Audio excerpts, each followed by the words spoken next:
And we are live! Welcome to the weekly poll, everyone! As usual, or not as usual, if you've been here in the last 2 weeks, because I haven't been, I'm Benny the Comics Historian, dramatically reading your favorite comic books on YouTube, now to over 1 million subscribers. And then, let's get right into the other host! Oh my god, don't even start that shit. We got Rob from Comics Explained, calm and coolly reading your favorite comic books to you in his Morgan Freeman wannabe voice. And we've got the amazing Caped Joel, who says Caped Joel, but he's not actually a superhero unless you consider him a superhero for reviewing every comic book in existence as he smacks them with Comic Smack. And Sometimes lastly, we have Tiffany and a Pop-Tart. The Pop-Tart is more intellectual than Sal, and Tiffany is the best part of Comic Pop, as she has the best opinions. Wow. Wow. Thank you. And there it is. And now it's out It's just out there now. It's just out there, yeah. Float around. Sal's ears are burning. He's like, are they talking about me? I feel like they're talking about me. He's like, I You're can't tell gonna if see that's how them it's- talking about me or because I'm sick. I was wondering why he wasn't here. I missed that part of the conversation. So, Yeah. well, tell him to drag his ass out of bed and get on the damn podcast. Okay, Right? so before we get to the actual topic list, if you were just here 2 seconds ago when I was talking about it, so basically, if you go to the Eligible Monster channel, which is a gaming channel that me, Rob, and Natalie all run, and bring you amazing content every week, you should go subscribe over there.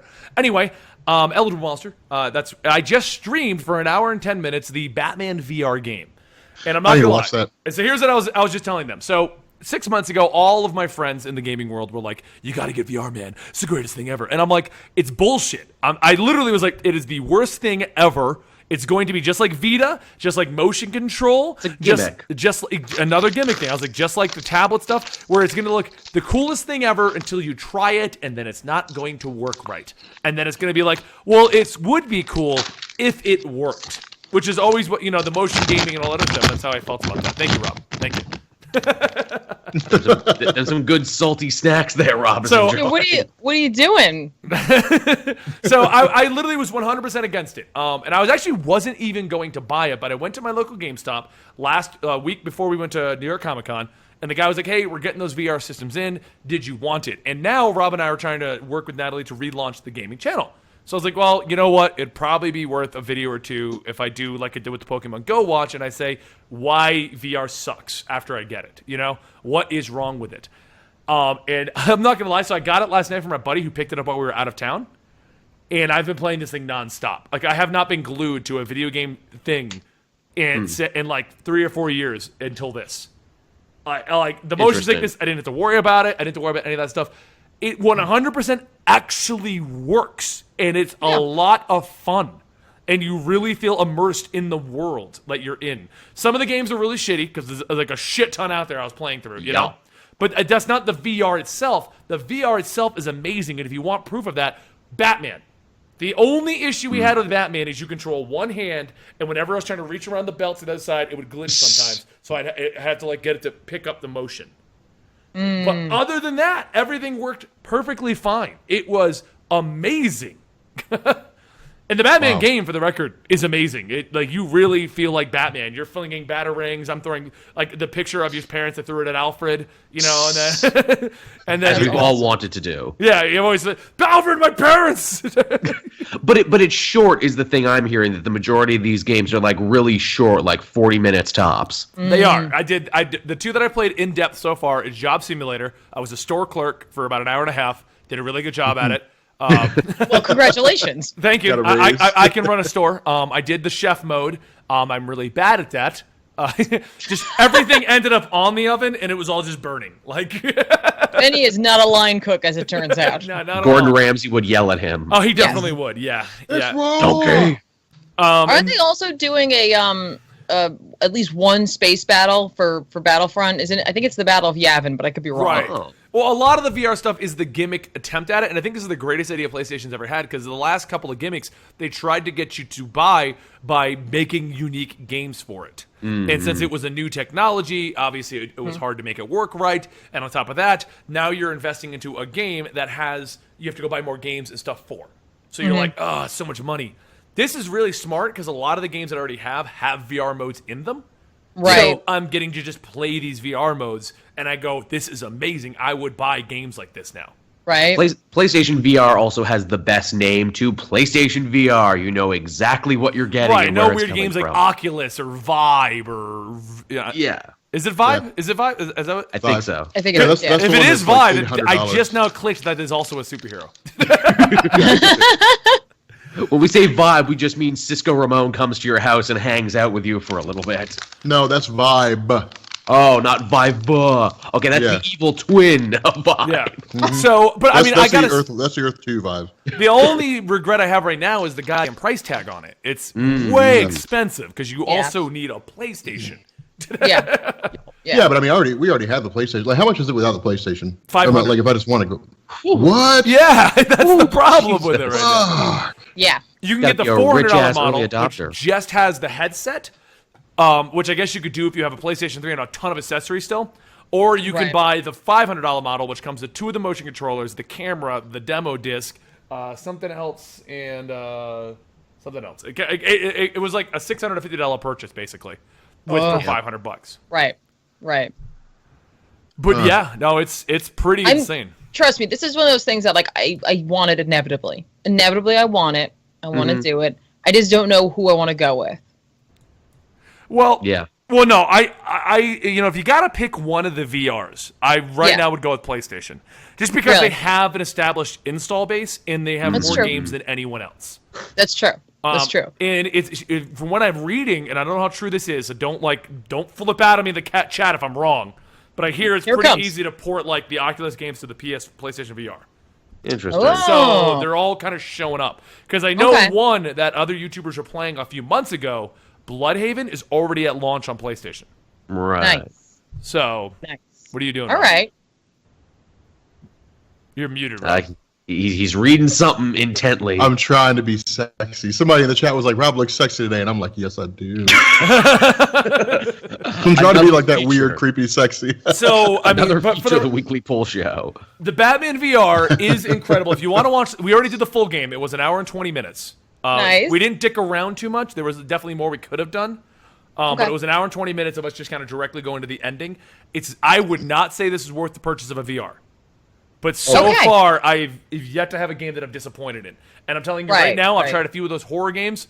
If we ever play it, it will be so you can just laugh at me cowering in the corner. I'm just saying Dude, right now. I bet it's horrifying. I'm hearing Those great things scary- about Rush of Blood. That I didn't do Rush of Blood. There's another one on there called I forget what it was called. There's another one on there where you fight this like rat monster thing. Right. And you get into it and you're just like there and it's like creepy and he's around you and he's moving and you're like, Is he big? Is yeah, is, no, is it's he, huge. would you call He's him huge. a rodent of unusual size? I would call him that. Yes, Princess The Bride. ROUSs, those damn ROUSs, man. Okay, so everybody in the chat right now, in the Twitch chat. Oh, here we go. Here we go. Some edumacation from Oh, Rob. this Grippos? You guys know what these are? Grippos. You guys don't know know what what that Grippos? I Yeah, don't know see, what it Tiffany doesn't know what they are. I'm not Neither do Tiffany I. doesn't, like, or 100% I don't like know Joel what doesn't it know what is. they are. I don't know what it is. Grippos are the greatest thing to ever be invented. That's And that's just not all there is to a it. thing. Shit. Actually, you know, I'm just before we completely move off the VR topic, Walking Bread. I'm telling you right now, when Resident Evil 7 comes out, I will personally fly Rob here. No, Tiffany's muted now. I'm not. No, I am You're not muted, playing Tiffany. that game. Tiffany's muted and talking to herself. No, I was saying yes. Oh. I was letting you guys talk over it. I will fly you over here, put the VR on you, and then just film you playing it. Hold on. I mean, geez, if Rob wanted to run in with a creepy redneck family, I think you both could just hang out in Kentucky for a bit, and I think you could find one of those. Why do people in the Twitch chat not know what Grippos is? Okay, See, it's because not just nobody knows who it is. That's- what it is. we don't have Grippos, it. no.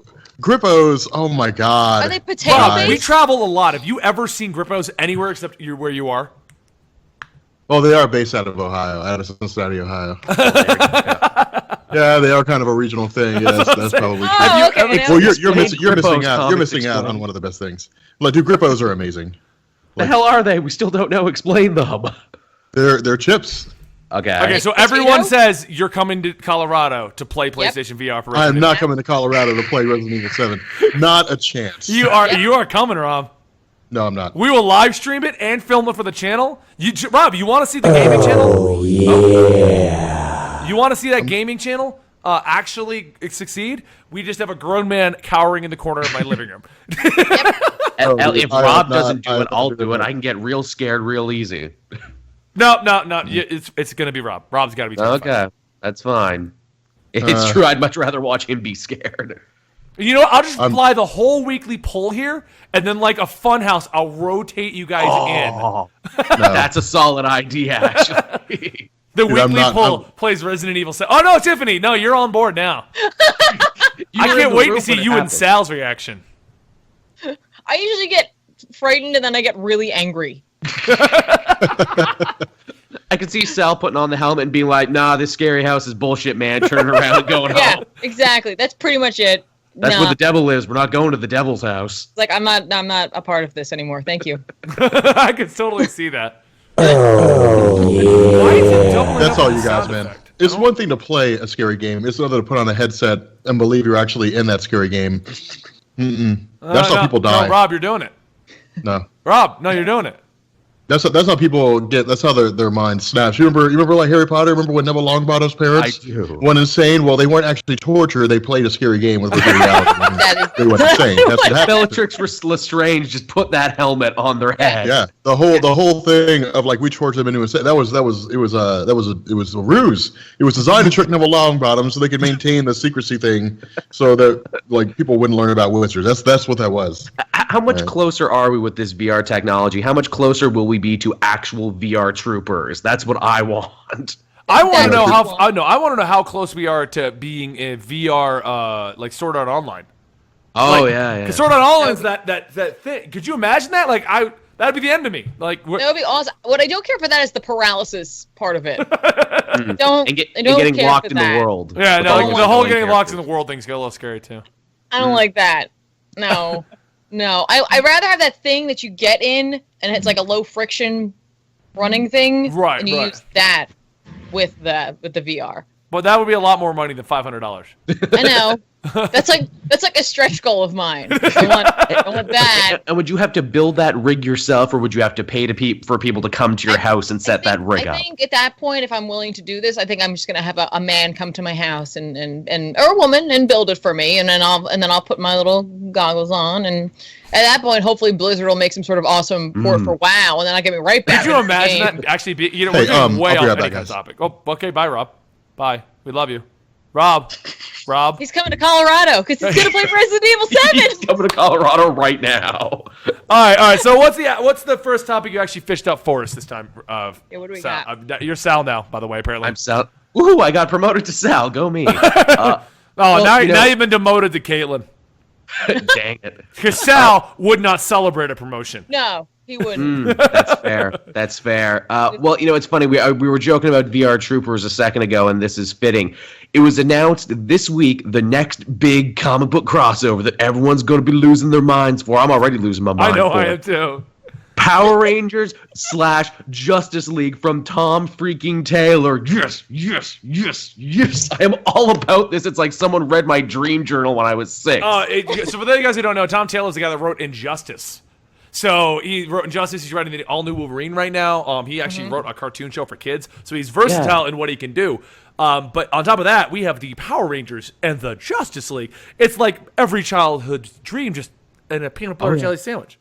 Right? It's the original Mighty Morphin era team versus the Justice League, which is actually closer to the cartoon counterpart because Jon Stewart is their Green Lantern. Yes.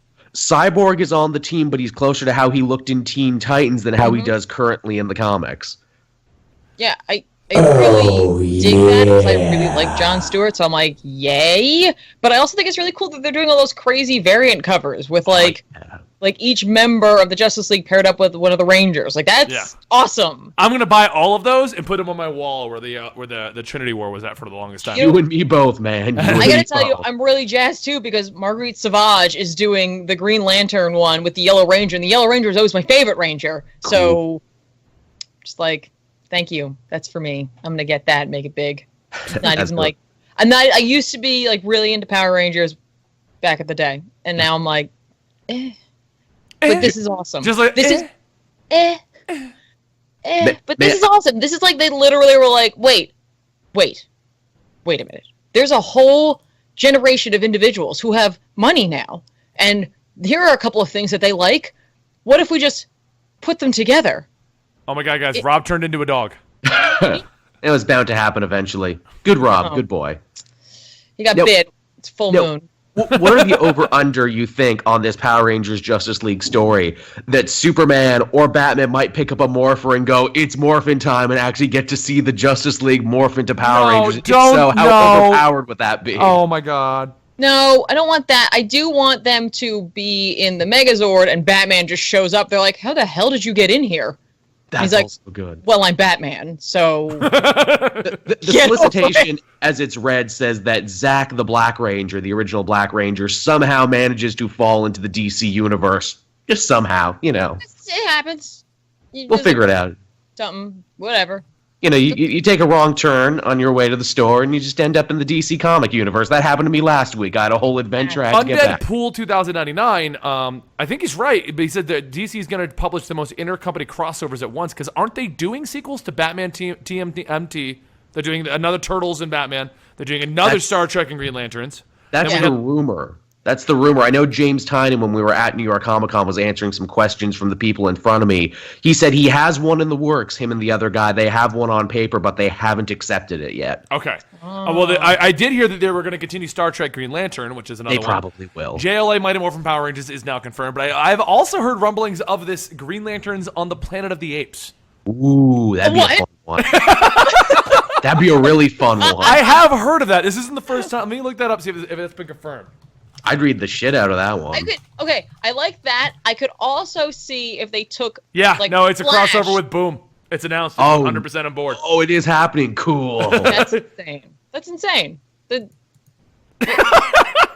does that work? They show up and like, would you all just shut up? Willpower, go. Yeah, they're like, oh, it's Earth. Okay, well, we have powers, so... Well, you think about it, Hal Jordan is very much like, you know... February. It comes out February. Planet of the Apes, really? Green Lantern crossover. They're letting Planet of the Apes take the headline. Oh, geez, sooner than we thought. I was going to say, you think about it, Hal Jordan is very much like the main character from the original Planet of the Apes movie. Heston? Yeah, like the Heston guy. Think about it, he's even kind of looks like Heston. He's got the square-jawed, movie guy of that time, good looks. He crashes on the planet. His ring runs out of juice, so he's got to fight some damn dirty apes. No, see, I'm telling this is fine. It's going to be probably really fun, but, like, the Flash makes so much more sense because he can run fast enough to essentially break the time, stream, essentially, and that's what it is. Like, the Planet of the Apes is the far-flung future. And you could put Gorilla Grodd in there. The Batman one is an official already on paper, but it's not what you're thinking. It's not a sequel, unless that's the one they're debating. They're doing a Batman animated series crossing over the Turtles cartoon show from the 90s. I'm more excited for that. That's everything I want right there. See, I like that, but all right, let's be honest. The cartoon show, the Ninja Turtles cartoon show was great, right? But, like, it's not the most serious incarnation of them, whereas Batman the Animated Series, I think, is a little more serious in its tone. Oh, yeah. So I don't know how that meshes. I love how the chat is freaking out. And that is confirmed. It's Batman Teenage Mutant Ninja Turtles Adventures. Ooh. Oh. I appreciate the fact that DC is going for it. It's almost like they're flaunting it in Marvel's face. Like, we're not going to do it with you, but we'll do it with everyone else. You know what? I don't think that's it. I think so. And this is actually goes to this topic here. It's very interesting because you guys know that I actually look at a lot of things on a business mind, and I figure out how it's all going to work analytically and all that other stuff like that. And I find it very interesting to see that Marvel is doing very much close to chest, in-house. We are not letting anything out. We're not doing anything. It's like we're going to 100% control everything. Yep. DC, on the other hand, is like, look, you want to work with us? Whatever. Obviously the fees aren't even that high if they have any. Because there's way too many things happening in DC right now. So it's very interesting to see the two of them going back and forth like this with Marvel's approach of keeping everything close to chest, while DC has the idea of everyone is fair game. I mean, without going too deep into our relations with each one of the companies, guys, we've worked with both. We can tell you DC is a lot easier to work with than Marvel is right now. Yeah. Yeah. that could also just be part of this whole, like, again, like Rebirth is certainly an event that's happening within the books, but it's also like a change in their overall running of their company. Definitely. So like that could just be, this could be all part of this overarching plan. And Marvel's just like, meh. Well, that's the other problem too. Is Marvel's Rob, before you talk, you owe us 5 splooges. Quick succession. Splooge. And for those of you guys asking about the voiceover thing, I honestly don't know what's doing it because I don't have that program open. So I've reduced something. If it doesn't reduce it, I'm sorry. I'm trying. Yeah. But no, that's one of the reasons why like Marvel's struggling with a crisis of writers because like Matt Fraction, I'm pretty sure took off for his own personal projects. Yeah. I think Rick Remender took off for his own personal projects. Haven't You seen got that guys for a like bit. yeah, you got guys like Tom King that are writing for both Marvel and for DC because he didn't sign an exclusivity contract. But No, I thought he did. He did. He Vision did will be now. the last. He wasn't. oh, Vision. Oh, he did now. Yeah. Issue 12 is it. Oh. It's over. Oh, that sucks. Yeah. Damn it. Vision, like, Tom that's- wasn't King, what doing the that hell well, is- though. Well, to be fair, though, like, that's the end of the Vision story, though. Like, Yeah. that was his plan. Yeah. So, like, I at do- least there's which- that. Which, by the way, Tom King, kudos to you. Like, the Vision video is coming out tomorrow, I think. Dude, Tom King wrote one hell of a story with Vision. God damn it, dude. It's super. Like, I love the inner monologue. And the whole thing's being told by Agatha Harkness. I'm like, that's awesome. But, or at least the whole first story arc is, anyway. Geez, spoiler raw. Actually, that's the most I read. I read up to that part. I was waiting for it to finish. I'm going to go back. Yeah, and I finish figure it can't hurt to spoil the first story arc at this point, but no. Anyway, that seems to be the problem with Marvel is like they're suffering from a crisis of writers. Like all the really good writers have bailed out. I mean, you still got Jason Aaron and guys like that, but you know, like I'm curious what direction things are going to take because I imagine with Jason Aaron, he's probably given a lot of liberty with Thor. They're probably just like write Oh, yeah. Thor stories. We don't care Yeah. what you do as long as He it's didn't reasonable. cross over. They didn't touch his work. They let him go Dude, unmolested. I was okay. So I was going through the story arc for Thor, and that's one thing I noticed is it's like Jeff Johns' Green Lantern. Like Vinny made a really good point once saying like the Green Lantern mythos is its own mythos. DC lets Jeff Johns do whatever he wanted to do when he was writing it. And with Jason Aaron, it seems to be the same way with Thor. Like, do you want it to tie in? No, not really. Okay, then it won't tie in. Done. Yeah. And then Thor just keeps on keeping on. But it's kind of obvious with regards to the Marvel line of stories right now that they're really, really struggling. And this is a big issue is I feel like it's really a matter of perception. I mean, when you break it down for what it is, Marvel's basically doing the same thing that DC did. DC took the stuff that didn't work with the New 52, and they changed it so that it worked with pre-New 52. Marvel's doing the same thing. They're just keeping stuff on. It would be like if DC called it the New 52, changed a few things here and there, and the continuity kept on the same. The issue is people feel deceived. People feel like they were told, hey, it's going to be a reboot. You know, it's all new and all different. Even if the word reboot was never explicitly stated, you can't say it's all new and all different and then make things completely the same as they were before without any real deviation. And so I think because of that, it skews people's perspectives. You know, not only that, you just see a rehash of old stories. It's almost as if they ran out of ideas. It's like, well, we have this wooden fence. We're not going to paint it. It's a red fence. We're going to paint it orange instead of red instead of just building a new one. You know. That's how people feel because they sit down, they read the Clone Conspiracy, it's the Clone Saga. They sit down, they're like, okay, at the end of this Clone Conspiracy, you know, Gwen Stacy may or may not come back. Like, you know, it's Dr. Octopus is really great at Superior Spider-Man, so he's back as his regular self. By the end of Clone Conspiracy, he's going to be Superior Spider-Man again. Like, You think? You know, people. Yeah, I do. I can almost guarantee this because it's so popular. You can't ignore something like that that's that popular. Dan Slott may choose to ignore it, but the fact remains that people see the same old stories being rehashed over and over and over again. People look at the Ultimates. They're like, well, it's just the Ultimates from the Ultimate Universe. They still exist in the Triskelion. They're still led by Nick Fury. Or no, they're not really led by Nick Fury, but Nick Fury is still like an aspect. Like they're led by, you know, Adam Brashear. All the elements seem to be the same. And so people sit down and they're like, there's no real deviation between what's going on now and what was going on before All New, All Different Marvel, but it's supposed to be all new and it's supposed to be all different. This isn't what I paid for. It was supposed to be a jumping off platform. You know, there is no jumping off point. You got to go back and you got to read old stories to figure out what's going on right now. You know, and then people sit down, they're like, well, Civil War 2 sucks because it's just a rehash of the original Civil War, but it's not even that well done. It's just hammered out because somebody thought about it over the course of an hour and said, here's the plot. Let's with do all this. the best bits being in tie-ins. Yeah, and the only thing right now, the only story arc that's coming up right now that I'm really excited to read is, you know, Captain America Steve Rogers when it finishes. Yeah. Like I'm also I'm digging that. I'm ready to read next week or the week after issue number 6 comes It's out. this week, yeah.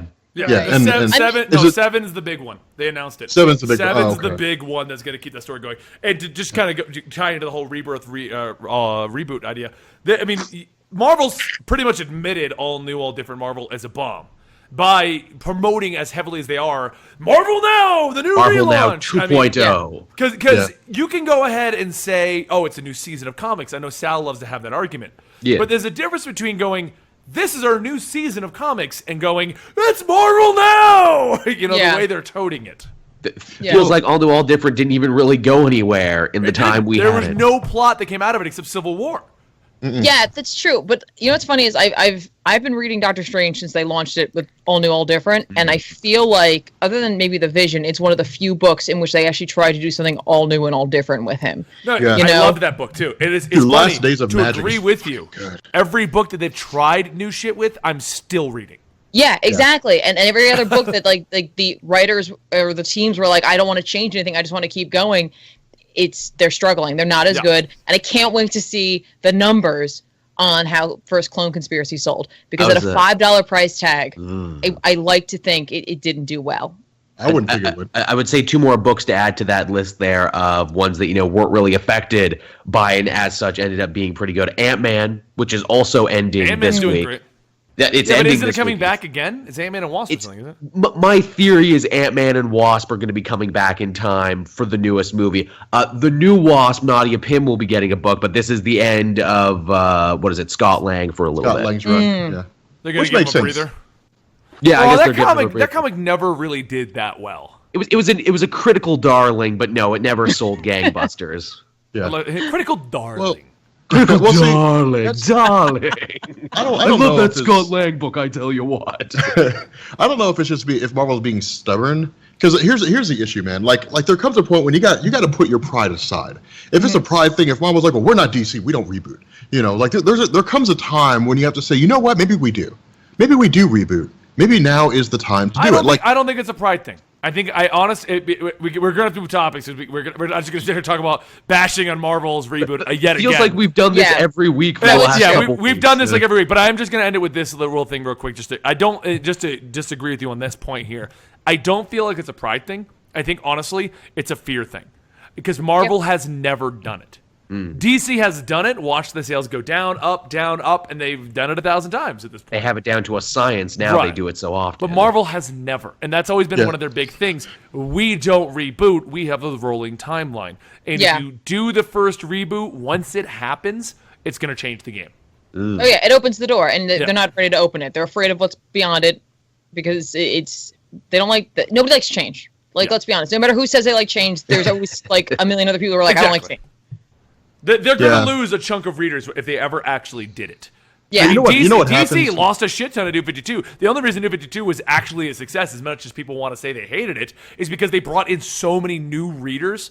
Because they did that reboot at the exact timing of everything kind of hitting its peak. Even our channels took off around that same time. It's true. It's really true. It's when comics kind of hit a peak, and they were kind of, because movies just got huge. And now they're kind of leveled out, and we're waiting for the next big, what the fuck happened? And they marketed it good, too. They had TV commercials telling people, be like, hey, go down to your local comic book store and pick up Batman #1, everybody.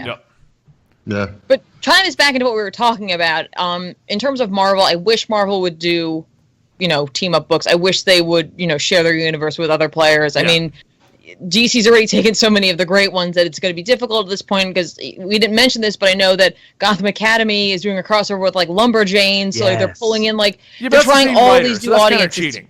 That's the same writer, so it's kind of cheating. I didn't think about that. But at the same time, they're still willing to do it, and that means that, let's say you had a whole slew of fans who were reading Lumberjanes who didn't even know the Gotham Academy. You know what I mean? They're thinking that, and that's the way you do try to get the new reader in. Is that's doing the these equivalent things. of me collabing with Eligible Monster or Manga Story. Exactly. Hey, I've seen that before. I used to work at a bookstore. We saw that all the time. Ghost writers working with each other. They're exactly the same author. It happens. But it's brilliant because the audiences don't always cross over. Come on, Nightwing hack slash. I really want Nightwing hack slash. Come on, Tim Seeley, make it happen. Well, no, I mean, you know what I think people would like. You know what I think people really want to see right now is I think they want to see some more Marvel DC crossovers. Yes. Those were huge. That is never going to happen at this point. Oh, I know it's never going to happen. But those were so. I mean, Superman, Spider-Man set it off, and it was huge. Well, just because DC's crossing over with everyone, I have a feeling it's the Disney telling Marvel, no, you're not. We're not doing that. We don't do that. You're not doing it with DC, because DC's crossing over with everyone. So I guarantee you, it's Marvel saying, no, we're not doing it. It could be. I know there was like I can't remember who it was. I can't remember which side it was. That was like, as long as this individual is on the other side, we're never going to cross over. Yeah. Well, if you actually look into the 2 other events they've done, apparently they were just disasters between both sides wanting to have their winners. Yeah. Well, because like it's an in and of itself, like when you have 2 juggernauts like that coming together, you know, like who's gonna publish it? Who's gonna publish one issue as opposed to the other issue? Who's going to collect the profits from that? Who's gonna collect the profits from this book? You know what I mean? Instead of just being like, let's literally just go in this 50-50. Yeah. And before we move on to the next topic, the comment of, well, Marvel did do the Attack on Titan and Avengers crossover. You are right, but that was supposed to be more than 8 pages, and it bombed as soon as... Not because it wasn't popular. Everyone wants it. They just couldn't work the deal out. Yeah. So it did only an 8-page special, and that was the end of that. Okay, let's move on to the next topic here. We all know Death of X is going on. We all assumed this was where Marvel was finally going to kill off the X-Men. But hey, they've announced Resurrection. Action. You gotta say it with the X. So, and they've announced the first book in this, which is Iceman getting a solo series, and it looks like it's the younger gay version as opposed to the older I'm in hiding version. Talk about too little too late. If they had announced an Iceman solo series right when they had announced that he was gay, I would have been all for reading it. He was all over the headlines at that point. Yeah, absolutely. Way to hit when the iron is ice cold, guys, no pun intended, because it's Iceman. I don't understand what they're doing with that. Like, it's cool that they're coming. Like, they're obviously not killing the X-Men. They're coming back, but Right. Iceman, that's the big one you're going to announce. You know, that was kind of the kicker to me, is it felt like it came out of left field. Like what's so relevant about Iceman right now that he deserves a solo book? Like, what about Iceman stands out right now? Maybe they feel that it's safe. Like nobody's making a movie about Iceman right now. That could be. Maybe they're trying to push the X-Men that they don't have to worry about getting slapped into a movie. Ooh, interesting. Yeah, well, they say that up until Fox is like, Iceman, the movie! And then Iceman movie comes out. It's already, I feel, too, if you've been reading All New X-Men, which I stopped, but that first arc dealt with a lot of the material that I would want to see in a new Young Iceman book, and that is him, you know, dealing with coming out and everything, and his friends supporting him and everything. You can't really tell those stories now without going back to the same well, because you already did it in All New X-Men. Yeah. Well, that's kind of the kicker for me. See, I love the concept of All New X-Men because it was a road trip with X-Men, and I dug that. With Iceman, it just seems strange. I mean, honestly, if there were going to be any Marvel character that they have right now that I would want to see another solo book on, I'd love to see him revisit the solo story of Magneto. I'd love to see them revisit the solo story of Storm. If you like the X-Men and you did not read Magneto, fucking amazing. Super so underrated from Cullen Bunn. That's the one thing that's keeping me reading Uncanny, because like you'll go back to that every so often. Be like, hey, here's the lady character I invented in Magneto. Now she's part of the Hellfire Club. But you know what?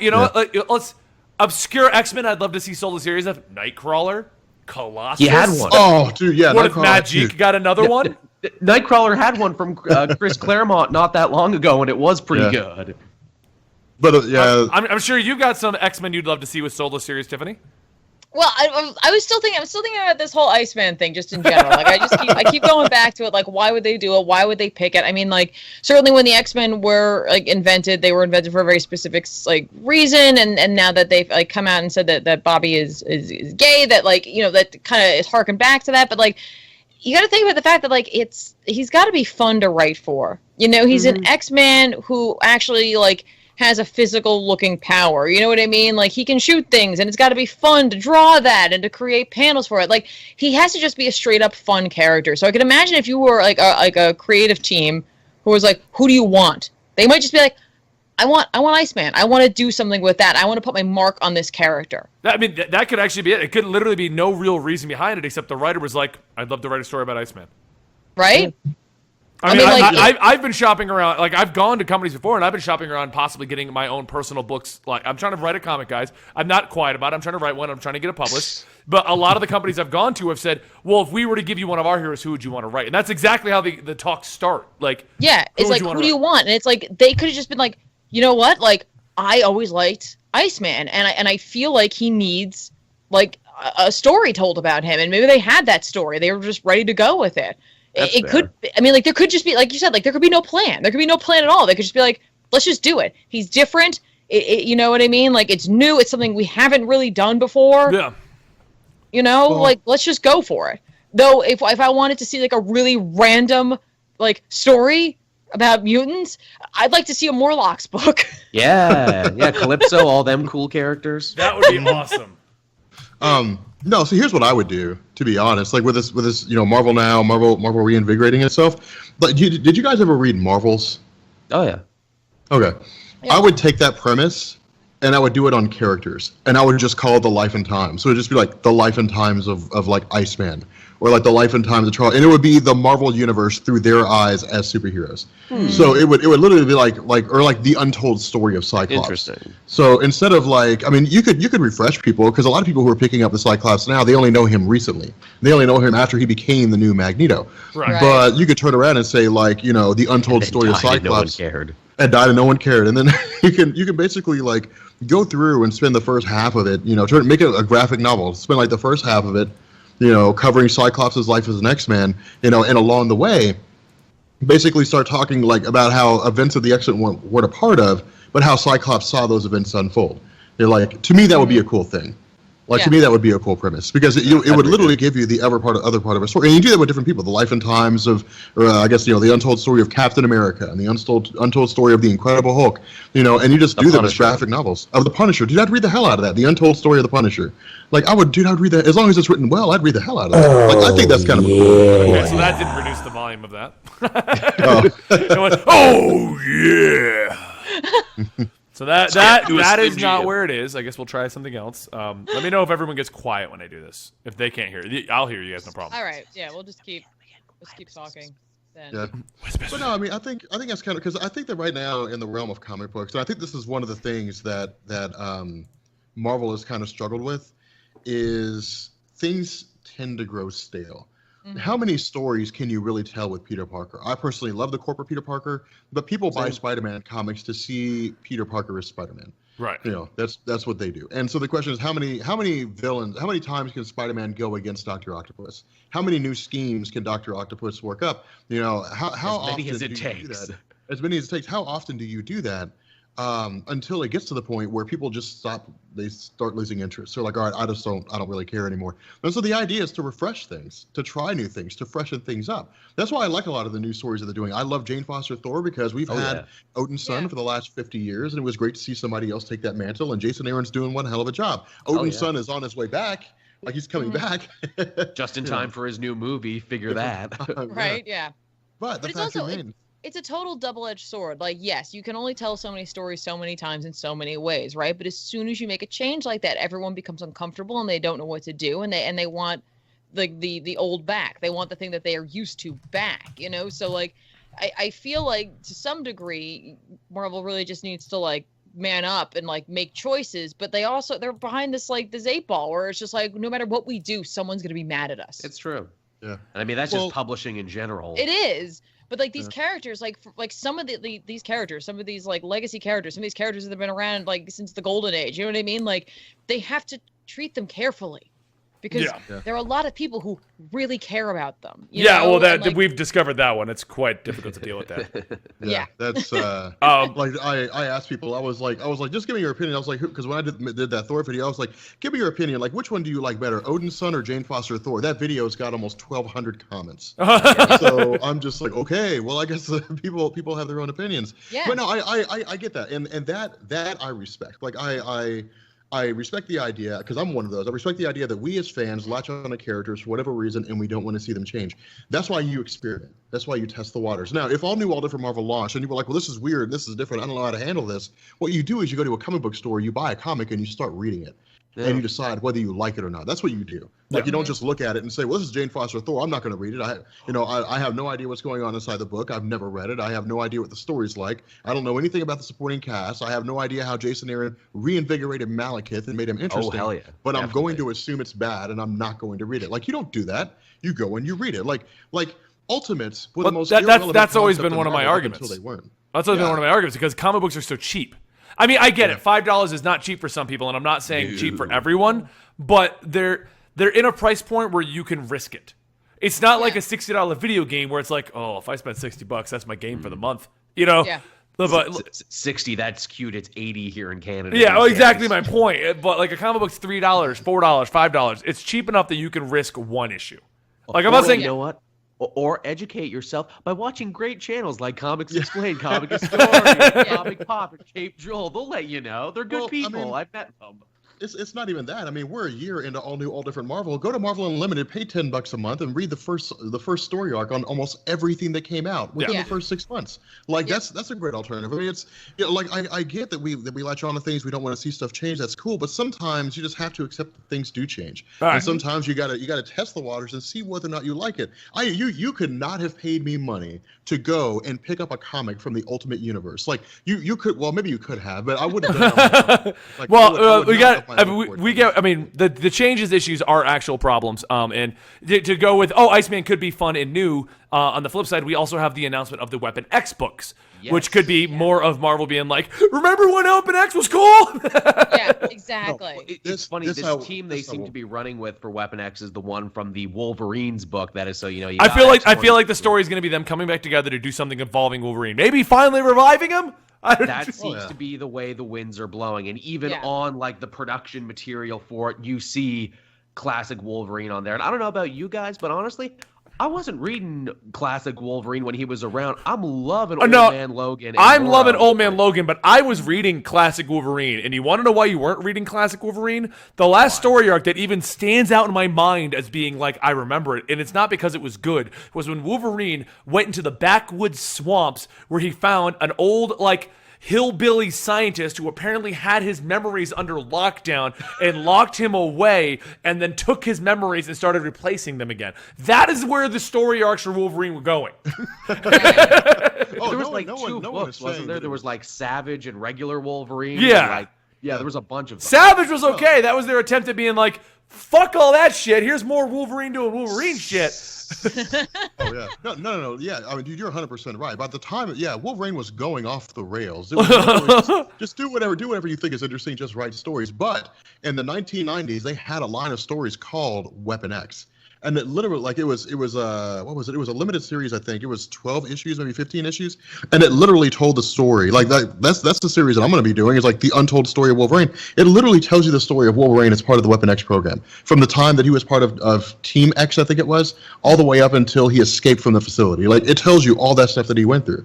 And it was really cool, And even then, like, because Wolverine was so popular, they actually had a line of publications called Weapon X, I think, which just was the other. That's where the whole nickname Wolverine being called Weapon X came from. But the fact remains that no, I mean, I'm really interested in this. I'm really hyped about this. I mean, with Wolverine, all you need is a cell. He was encased in adamantium. As soon as you open it up and expose him to oxygen, he'll start breathing again. The problem is his healing factor is gone.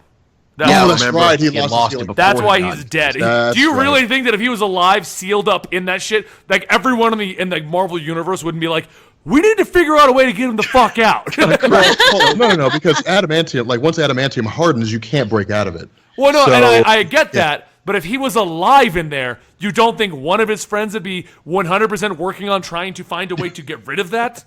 Oh no! Like they would have taken Jane because Thor's hammer can dent adamantium. Like, when it's at its full, there was one comic where it absorbed a shit ton of magic out of Doctor Strange, and that was when Marvel established that Thor's hammer can dent adamantium, true adamantium, but it can't actually break it. But they would have been like, hey, Jane Foster Thor, just start hitting this, just hit the adamantium case, and keep doing it until something happens. Just hit it all day. That's what I'm saying. Night. I'm like, if because he's dead, no one's messing with him.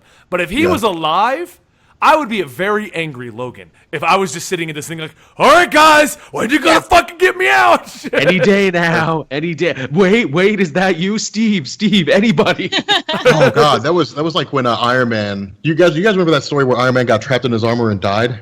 Yeah. Yeah. You keep Dude, that was messed up, man. Like Punisher was like they said it was 5 days before the screaming stopped. I was like, imagine that, being stuck in the Iron Man suit and just dying in there. No, I don't want to imagine that. Why would I want to imagine that? All right, so moving forward, because we have a couple other topics I don't even on your list here that just came out today. But since we're talking about new comic book releases, how about the new DC books they've announced? The Amazons and the Fall and Rise of Captain Atom. Yeah, wow. That's Amazon sounds cool to me. It does. See, I'm excited for Captain Atom because it's finally going to answer the question, where the fuck has Captain Atom been for the last 5 years? I can't believe the people who are writing these books. What do you mean? Because the Amazon book is being written by Kevin Grievick, who is from Underworld. He's the big guy. That's right. Oh, And he's actually written other comics. And then No, Greg that's Kevin Weisman's going to be Grievick, on and he the wrote Fall Blue and Rise Marvel. of Captain Atom team. No one wrote Blue Marvel. Blue Marvel doesn't exist. No, Kevin Grievick, dude, this guy is a genius. You guys look him up. The guy's got like a master's in chemical engineering or some He's shit a like that. The guy's genius, and he's jacked. He's also Dude. he's huge.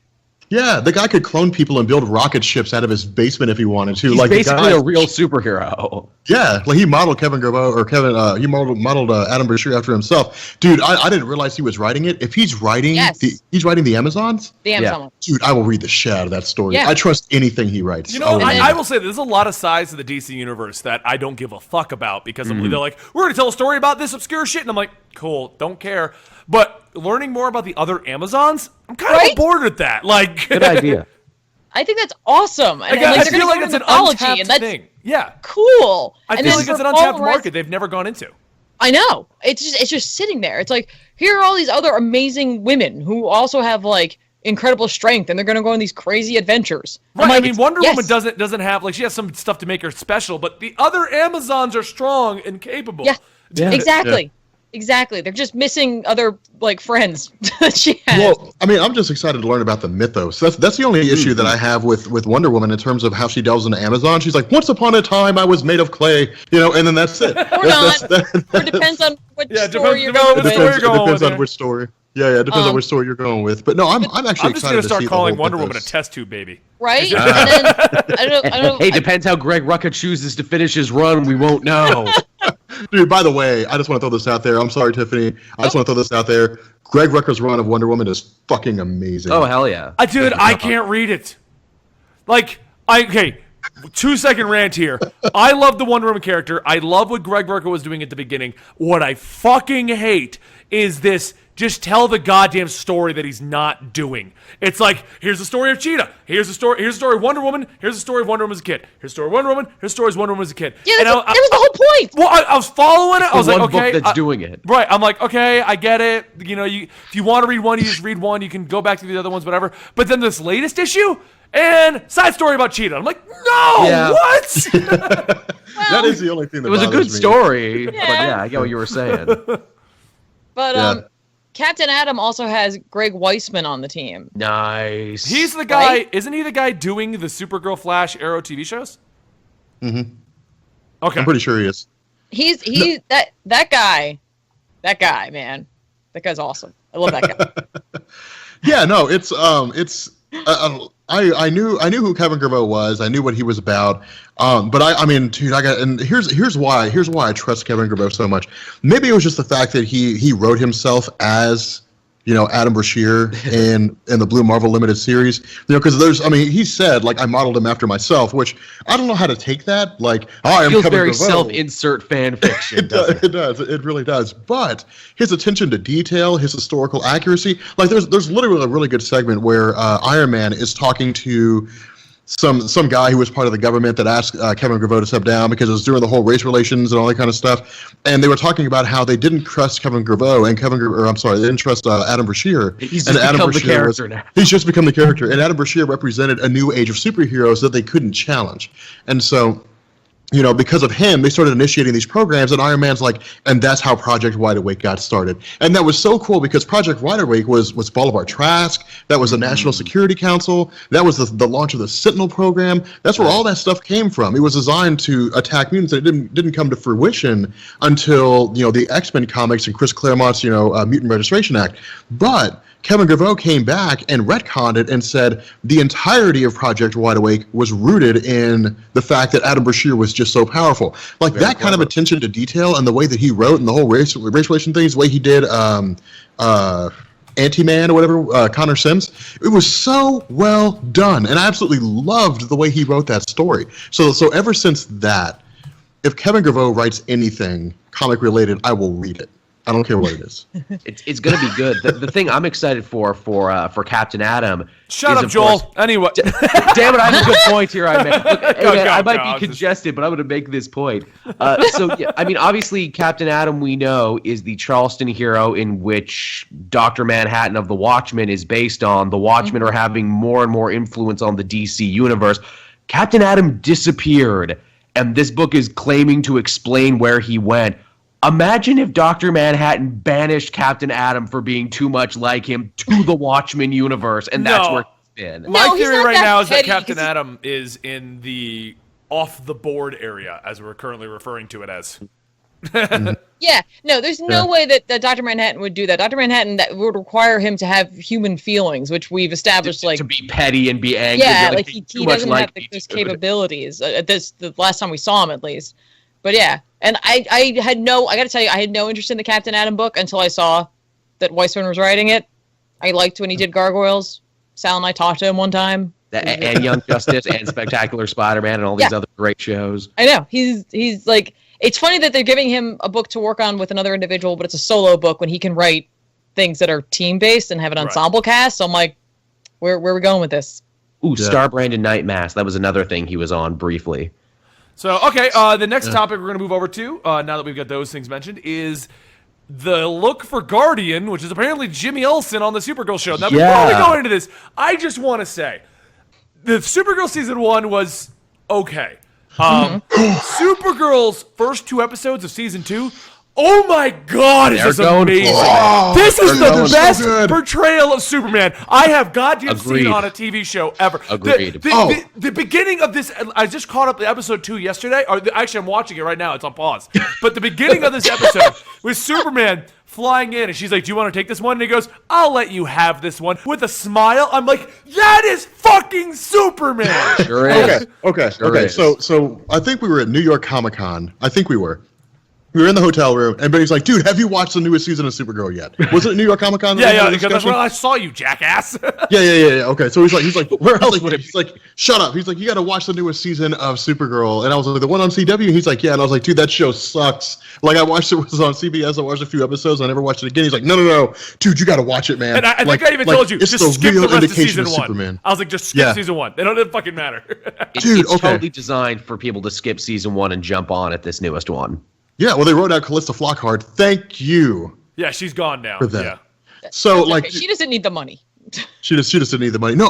See, this Supergirl I like, though, because she's not like, oh, I'm just trying to find my way in the world. Like, that's not the Supergirl. She it's knows like, what's dude, up. Some shit's going down, man. Let's go solve this problem. Let's go deal with this. And it's like, yeah, because I'm glad, like, they're all that's. It's Supergirl. Yes, Superman's there. That's cool, but it's Supergirl. Now, and it feels like Supergirl now, and it's no longer a journey of a woman trying to find her way in New York who happens to have heat vision. She found it. She already found her place. She found it, and that's what this should have been in the beginning. Like this should have just been like and Supergirl's here. Like she's not figuring out her way. Like she's already here. Right. Like she already knows what's going on, and she's just going out and she's beating the hell out of people. Now, having said that, by the time this season ends, which I pray to God we get it, I want to see Crisis on Infinite Earth Supergirl. I want to see Supergirl, the last one standing. I want to see everybody else is down for the count. Superman's We're going to be doing crossover, so probably. He's bloody, and the Flash Barry Allen's like, oh my God, I can't run. You know, even though it's a Speed Force, and I ain't got to explain shit. Like Green Arrow is just like totally unconscious because he's like, oh, I'm Batman and I shoot arrows. And Supergirl like gets up, you know, she's like pushing herself off the ground. She's like, I'm fucking Supergirl, you know, and then and wins. Like that's the Supergirl that I want to see. I want to see the badass Dominator red in the bandana balls. What I love about this, though, and this is what I really love about how they're portraying Supergirl, because I'm a Supergirl fan. I like her stories. I like her as a character because Superman, I still love Superman, but Superman's in everything, while Supergirl's basically Superman, but we're removed from it all, you know? Yeah. And that's what's always been fun about her. And for those of you guys who are saying we're late to the party, we haven't been here for 2 weeks to talk about these first 2 episodes of Supergirl. It's true. So screw you. A lot of TV happened in a very short amount of time. Everyone had their premiere. And so we're going to talk about the Guardian thing in a minute. But what I love about this is when the CW took it over, they weren't scared to change it in a direction that would probably work and make it match up with the other ones. And they weren't scared to bring in Superman. And the best part about them bringing in Superman is at no point did I feel like Superman was overshadowing her. Yes, I felt like it was a Supergirl show and Superman was there. And if he had his own show, he would have just gone back to it and kept doing his thing. Mm-hmm. Right? But how crazy is it, the world that we live in right now, where instead of having a Superman show where Supergirl shows up, we have a Supergirl show and then Superman just, hey, I'm here. Yeah, I'm here too. Like, Well, because yeah. we don't want Henry Cavill to cry himself to sleep. Right, but I'm We just don't saying, want like, that is so insane. In a world where, like, if you had said this to anybody, like, maybe a decade ago, that, like, the Supergirl show is going to be where you'll get an amazing Superman, and it doesn't even matter, because, like, Supergirl in and of herself is great. Yeah. You know? Like, it would totally always be the reverse of that. But no, they're completely just throwing that in our faces and being like, no, like, trust me. And also, hey, Martian Manhunter's here too, and also Jimmy Olsen will become Guardian because why Yeah. not? So moving Now- on to that, I Hold on, don't know hold how on, I feel hold on. about that. I honestly Hold on. don't, because Jimmy Olsen already, I don't like this portrayal of him. I guess, look, I I'm don't, sorry, I don't. it's not Jimmy, it's James. Right, James Olsen.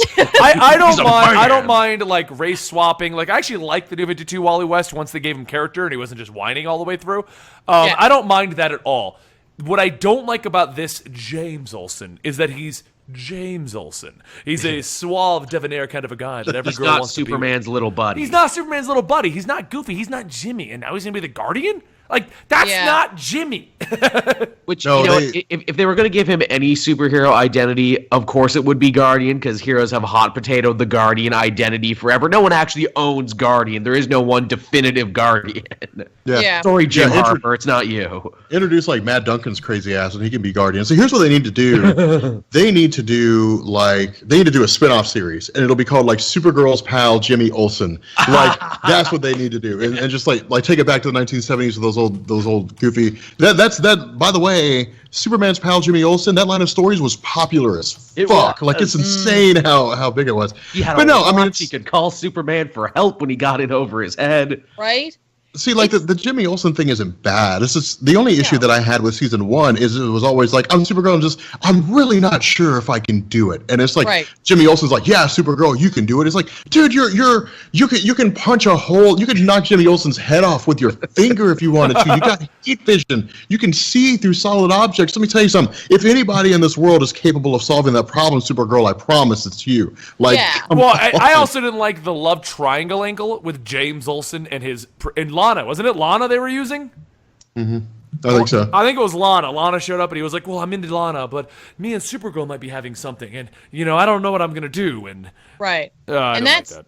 kind of all right. So, like, look, it's modern day and age, whatever, who cares? But, like, the fact is, it's interesting and it kind of subverts the whole idea of the strength behind Supergirl as a character by taking her potential love interest, friend, whatever, who happens to be a man, and immediately giving him the ability to protect himself. Yeah. Oh, Whereas yeah. were it reversed, they may never get to that point. The chat is letting me know that it's not Lana. It is Lucy Lane.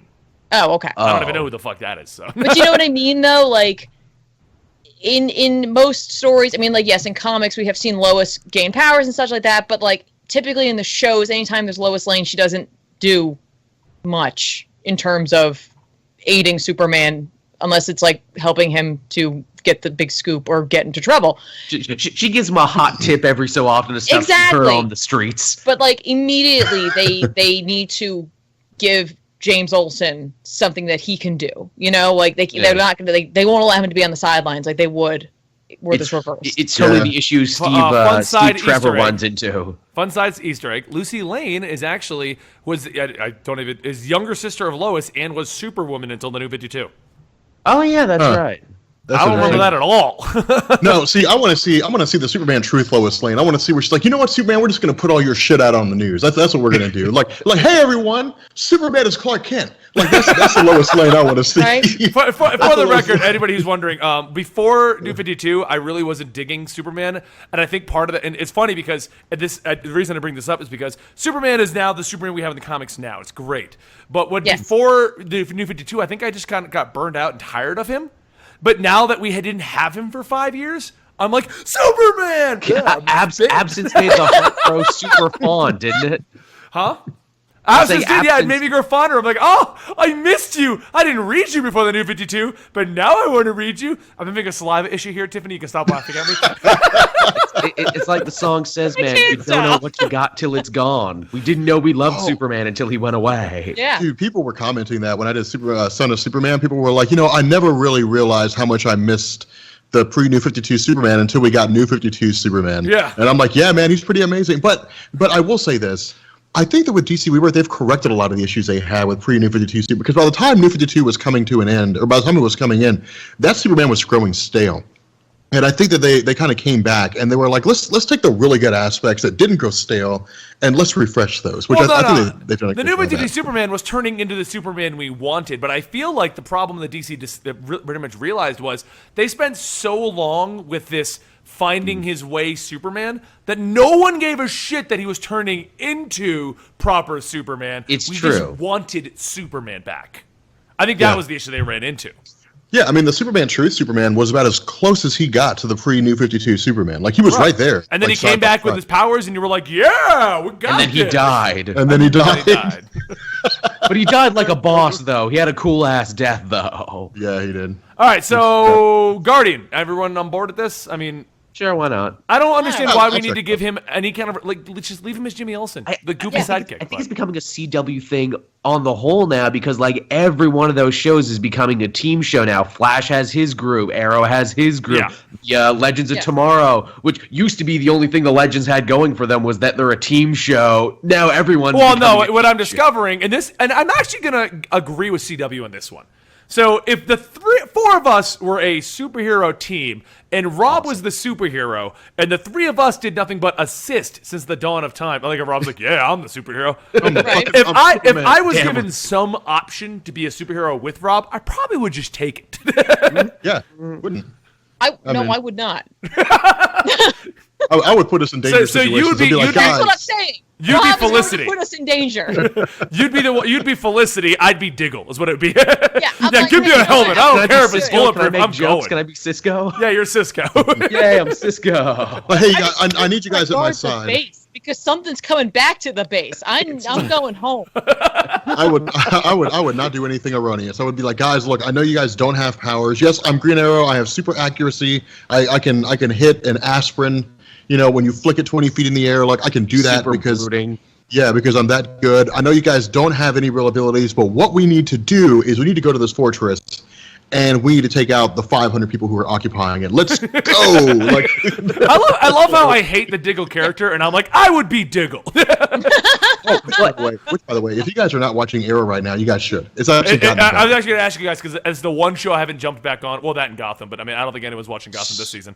No. Okay, for the record, with the Gotham thing, season 2 was amazing, and then they let it fall off again, and I don't feel like No, the Rise of the Villains, we got their Joker and stuff like that. That was amazing. I Shut don't up, it know, was good. man. I don't know. Shut up, it was I don't good. know about that. Mm-mm. I enjoyed the Red Hood thing. Yeah, that's what I mean. Like, the it had Red some Hood good was stuff. the one genuinely great episode. I will say that was a good episode. I don't even want to try it with season 3 again because I feel like Gotham's just a roller coaster. Amazing! It is. Amazing! It feels like they have different people write every week, and those Yeah. people didn't watch the episodes that preceded them. So anyway, but yeah, I was gonna ask you guys how Green Arrow's doing because it's the only other one I haven't been watching at this moment. So Didn't watch it. well, It's because doing Green Arrow's pretty always been solid. like Green Arrow. I feel like every season starts out amazing, and I almost feel like they should end it like a Netflix show at 12 episodes. Because they always get to a point where it just seems like, all right, I get it. He's fucking depressed, and everyone's not friends with him again, and they're all mad, and woohoo, No, I think, Oliver, I'm so that sorry. when they sat down with this new season, I think they were like, okay, look, like the last 3 seasons or whatever season they're on now, like 4, I don't remember how many they're on now. But he was like, the last seasons that we've had, like it's been the same people. It started to grow stale. Let's switch things up. And so like Thea is running the company now, but she's not. She's a mayor rather, but she's not like. I think she's a mayor, but she's not like the head. Like she's not active as part of Arrow's team. Felicity's still there, but Diggle's not around. Like they pretty much got rid of most everybody in the supporting cast, and he's creating a new team for himself. Oh, So it's okay. kind of like a soft reboot, but it To works. take the pressure Well, off him, hey, they've Aaron, you're said not that if- interesting anymore. Yeah, no, they've said that if they don't get views this season, it's over. They're gonna end Yeah. Arrow at season 5. It probably should have ended even before this, I think. Well, no, I don't think so. I think it was just a matter of writing. Like I think it was just a matter of struggling to figure out the Green Arrow character, because I think that once they wrote it, once they started and they were like, okay, we're 2 seasons in, he was basically Batman. Well, how do you come back from He that? still is You can't- poor man's Batman. Someone yeah, but said that you it already can't- got renewed for a 6th season. I'm just checking real fast to see if that actually happened. I mean, like, I'm not saying get rid of Amel completely. Just have him do cameo appearances. The most I dug him was in Legends when he showed up and was basically in the bulk of that episode. By the way, I watched that, dude. He was awesome. It's like an older guy. He's like, I'm just pissed at the world. It's like, damn, dude. Like, was that him? Yeah, that was him. That was him. Yeah. Okay. Well, I want to make sure I had that right because I'm actually mixing up with an older story where they ended up jumping through time. Comic rather, where they ended up jumping through time and they ran into an older version of Oliver Queen. But no, I think that was the issue. They sat down and they said, okay, this clearly isn't really working well. People want something else because I think they were comparing it to Flash. They were looking at how popular Flash was, but they couldn't just that's suddenly obvious have because season 4 and season 2 of Flash both went the comic booky route. I mean, the fact that season 4 opened up with, all right, I'm not Arrow, I'm Green Arrow, and check it out, I can talk at a few higher octaves. Well, la-di-da. Yeah, but like I said, I mean, you can't have him suddenly just be making jokes and be happier and be more lighthearted and be silly. Like they've got to work towards that direction because they've kind of established him as the dark and broody guy now. So that I think was kind of the issue they ran into was they literally just kind of wrote themselves into a hole in terms of character development. So, what annoys me is that every other show seems to need to render unto Arrow every so often. Like even Flash is like, oh geez, I got a problem. I better run over to the Arrow show and ask them about what's going on. Hey guys, tell me what to do. I love you so much. So anyway, to confirm confirmation on season 6, no, it's not confirmed that it's season 6, but they actually are talking about it finally. Right. The last I had heard, though, CW said that if the ratings didn't go back up for season 5, which almost never happens on a TV show, like the later seasons getting a spike, they're going to close it out there. But there is talks about what they would do if they get to season 6. So, okay, that moves us on to... I had it pulled up. No, we're not going to talk about that last one you got, because I feel like that's just kind of dumb. It does. I mean, hey, I didn't know how much you guys got to talk about last week. No, you're fine. There's not much to go on with that. It's just the variant covers for special monsters and the one-shots. So, not much to talk about with that Monsters Unleashed until it starts coming out. So let's talk about the other hot topic that came out today. So here's the deal. Joe Manganiello, I probably said that horrible, but you guys know what I'm saying. Joe Mumbo Italiano, yeah, that guy. Okay. We already know that he's going to star as the Deathstroke actor in the currently titled The Batman movie. Now, here's the deal, because everyone's freaking the fuck out, saying, Anna Kendrick is Robin. Everything that I've read, and I've been looking this entire podcast to see if there's any confirmation, those are rumors. It is not confirmed that she is it. So the way this rumor started is Joe, a really long Italian name, took a picture with her, and he is fighting to get her to be Robin. But she is not confirmed to be Robin. Now, to tie into this rumor, Ben Affleck said they may be changing the Batman's title again. So the current running rumor is they're changing the title to Dark Knight Rises, and she'll play Carrie. Or it's Carrie Kelly, right? You mean Dark Knight Returns? We already had a Dark Knight Rises. Yeah, you know what I mean. Yeah. Now, but here's what I want to do. The but. I've yet to find actual confirmation. It's just Joe, really long Italian name, is fighting for it, and Anna Kendrick says she wants to do it, and Ben Affleck said he's changing the name of the movie. And that all coming together has now started the whirlwind rumor storm of she is going to be Robin. I don't believe for a second DC and Warner Brothers would even roll the dice on a Robin. I think if they were going to do Robin, they would have done him by now, and it's been forever. Well, they did technically. He's dead. We've got this. We got confirmation on that. Right, yes. Was he dead, or was Batman imagining that? Well, if you play Batman VR, everything's an imagination in his head. That's fair. To be honest, like I could see, I would think Anna Kendrick would play a better Stephanie Brown than she would Carrie Kelly. Yeah. But I feel like if they were I feel like going the Carrie Kelly route would be way too much of a reach for DC.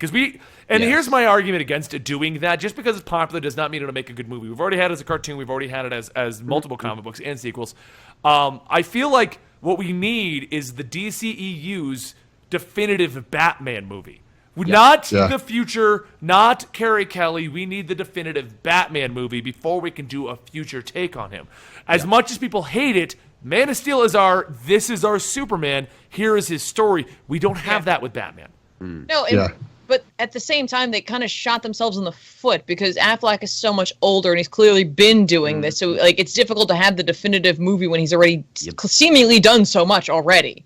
It's easy for them to stumble into doing this whole, Dark Knight, Frank Miller universe because they're like, no, he's already done things, and now he's pretty and angry.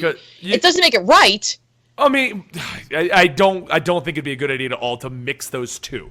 What I think No, they I should don't do is either. even do it the Wolverine method. We spend the next 10 years establishing this Batman. Yeah, he's been roaming and doing his thing for years ahead of everyone. That's fine. You can do that. He's the oldest in the group. I'm on board with that. We need to get at least one normal Robin or just no Robin. Like we just leave it with he had Dick Grayson and then he left and then we had Jason Todd and he died and we just leave it. Like that's the end of that. And we just move forward from there. And then we do it like Wolverine style where they're doing Old Man Logan like 10 years after the first movie. We establish our Batman so when we see this dark and gritty, it's going to look different.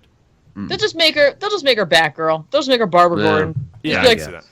forget it. There you go. Also, too, as much as I like Carrie Kelly, and I do enjoy her, she is still an Elseworld, out of continuity Robin. Yeah. And when you make that the official sidekick in your new official film franchise, in my mind, in my weird comic booky mind, I will always look at this universe as the Elseworld of the DC. Well, yeah, as much as universe. people like to say Carrie Kelly's in the future, that is not the established timeline. No. That No, it is an isn't. Elseworld story. They've already made like allusions to it just simply by giving him the armor, like simply by putting him in the thing that's from the book. They're already like, we're looking at that. We're looking at that story. Yeah. Obviously. I mean, it depends on how she's written, though. I mean, if they give her like the actual Dark Knight Returns Carrie Kelly as she was written by Frank Miller, like Carrie Kelly could actually be pretty refreshing. She would offset how dark the movie's going to be, assuming they take the actual Frank Miller approach. The big reason why I don't see that happening is unlike Marvel, where they're basically like, the comics and the movies don't match at all, and who gives a fuck? DC so far has been keeping shit in line with how it should be. Like, we don't have Thor as a big blonde-haired man on the movie and then a woman in the comic. We have Batman as Batman in both of them. Superman is Superman in both of them. You know? Like, and I feel like if they started doing the movie universe is totally separate to the point of different Robins, you know, like Yeah. I don't think but I that don't could see be that a happening. good thing or a bad thing, because what happens if Batman starts to go stale? Like people are like, well, let's write a different story about it. Well, you can't do that because remember, like Bruce Wayne's Batman in the movies. You got to keep him Bruce Wayne. You can't make him somebody else. You can't have Bruce Wayne's back broken. You know, you can't have John Paul Valley take his place. It's got to be Bruce Wayne because he's Bruce Wayne in the movies. I don't know. Like, They made him Bruce Wayne in the comics again, right around the time of Batman v Superman. Funny how that but- happened. That's true, but what happens if the movies start dropping off? Or I mean, that's why I really But like I think the we're idea too of the early. Marvel We're too Cinematic early in the Universe, but I don't- DCEU to even risk changing things up. Yeah. Oh, I see what you're saying. Yeah. No, I mean Okay. Thor changed out, but that was like 5 years after Thor came out. You know. Yeah. I'm sure they're also terrified of putting Robin in the movies. Oh, You know God, what I yeah. mean? Like, I don't think think about we'll the ever see last it in our time lifetime. you saw an actual live-action Robin on the big screen. Yeah. Chris Well, because I O'Donnell. Poor You know what I Chris mean? Like, O'Donnell. could you imagine, like, trying to get producers and executives on board for that when that's They what they wouldn't go have for to it. look at? Yeah, well, you know what? If you're going to put a Robin in the movie, you know which Robin you put in the movie? You put in Damian Wayne. That's the Robin. He is that the you pick. newest. Like, no, not even just because he's the newest, because like Damian Wayne fits in perfect with the tone of the DC the Snyder cinematic universe. person. Oh, he Yeah. really does. Yeah. He Can you fits in imagine perfect. trying to explain that to a non-comic book reading Oh, their audience? eyes would cross. No, I'm telling you right now, if Assassin. Damian Wayne shows up in the DCEU, his origin is going to be so condensed. Yeah. They would just be like, he's adopted. Yeah. No. I That's can what- say it right now. I can see it right now. His origin would be down into like 3 sentences where they would just be like, "Yeah, he's Bruce's son. Who's the mom? We don't talk about that." And that's just it. Yeah, Dude, that's, they're like, that's, and we're that's done. absolutely right. Because like if they did that, like Ra's al Ghul hasn't been introduced, Talia al Ghul's not there. Because they're not there. There's no information about any of them. So it's like, well, once upon a time, Bruce was tricked into like, well, not really tricked. Like Talia al Ghul knocked him out and banged him, and that was it. No. He was raped. That's literally what happened. Okay, fine. Okay, once upon a time, Bruce Wayne was raped. I didn't know how they depicted it in the comics. Oh but I no, read some of Batman. he was raped, and he was even like, "This is wrong." Okay. I mean, he didn't get Okay. that upset about it, but he was definitely like, "This was not right." Okay, Yeah. so then give that in the movie. Like tell me that in a 10-minute segment in the movie. Hey Bruce, where'd Damian Wayne come from? Well, I was raped by Talia al Ghul, and then she kept the child hidden from me for 9 years, This is and where, then like- she kidnapped me and took me to a cave, and showed me this kid, and it's The like, outsider's like, well, okay, that's yeah, fucked up. no, adopted. Great, that sounds awesome. Okay, cool. Moving on. We'll go with that. yeah, Man, that would make a funny segment. I just really, and I feel like I'll never see it in my lifetime, I just really, really want a movie version of Robin's Reckoning, that great two-parter from Batman the Animated Series where they really hit home the importance of the Batman-Robin relationship and why they need each other and everything. I feel like we're never going to see that movie. And that No, as a matter of movie's fact, DC is shitting on the sidekick thing. I just watched an episode of Teen Titans Go, a very definitive way of looking at how the comic book universe functions. Oh, yeah. Oh, I mean, definitely. But I was just watching one where they were talking about them being sidekicks to all their superheroes, and Robin's like, no, that gets really weird really fast. And then it just shows him giving Bruce a foot rub. Wow. Wow. And for those of you guys wondering, yes, Teen Titans Go is the definitive show to show you how comic books should function. Yeah, oh yeah, definitely. it was definitely the Right. definitive show of New York Comic Con because that's all Cartoon Network was playing when we were out there. Okay, now you guys can agree with me. Every time I go out somewhere, the goddamn show is on repeat on Cartoon Network. It was you could either watch Teen Titans Go on Cartoon Network or Nothing But Law and Order SVU on the USA Network. I chose SVU, which was a weird feeling for my first time in New York watching. I went Nothing with Teen but Titans New York Go. I was watching Yeah. it again. Thing to watch when you're in New York. Yeah, I know you went with Teen Titans Go, Benny. You didn't turn the damn thing off. Like the entire time we were in the hotel room, he was watching. I got out of the shower and I'm like, "What the hell is this?" And he's like, "It's Teen Titans Go." And I'm like, "Yeah, I know what it is. Why is it on?" He's like, And I was "Because it's Teen Titans Go." No, I responded with, it's the only thing to put on, and I like to have the TV on.